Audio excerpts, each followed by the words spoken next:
World War I changed the world forever.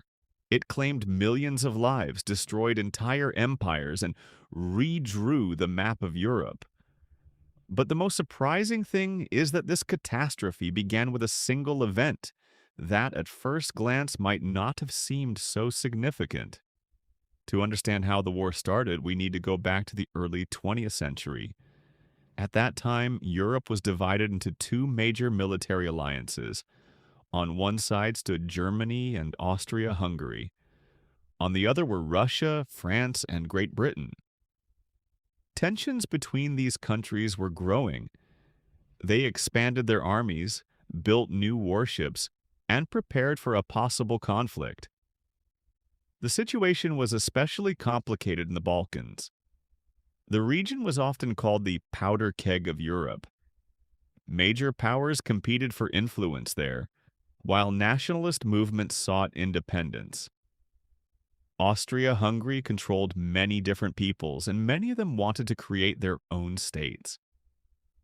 On June 28, 1914, Archduke Franz Ferdinand, heir to the Austro-Hungarian throne, arrived in Sarajevo. Today, the city is located in Bosnia and Herzegovina. His visit was meant to demonstrate the strength of the empire, but things did not go as planned. A group of young nationalists had prepared an assassination attempt.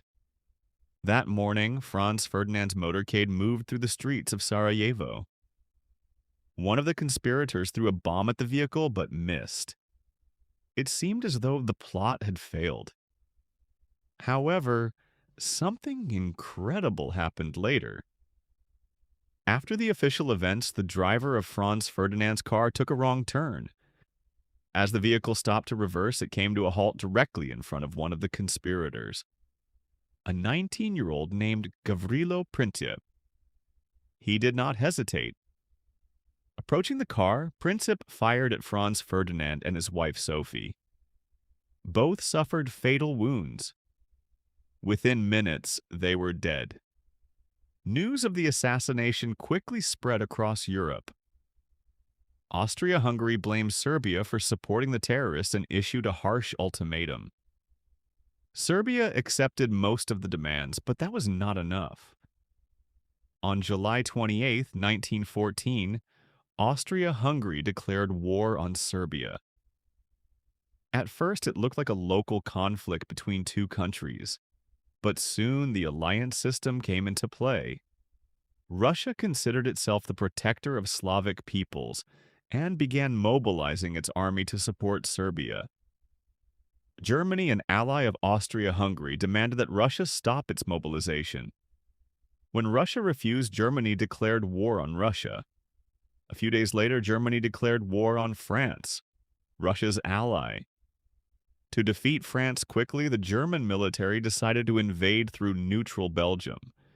But Belgium's neutrality was guaranteed by Great Britain. When German troops crossed the Belgian border, Britain entered the war against Germany. In just a matter of days, a conflict between Austria-Hungary and Serbia turned into the largest war in human history up to that point. Soldiers marched off to the front believing the war would be over within months. Many people even greeted it with enthusiasm. No one could imagine that 4 years of trenches, artillery bombardments, gas attacks, and massive casualties lay ahead.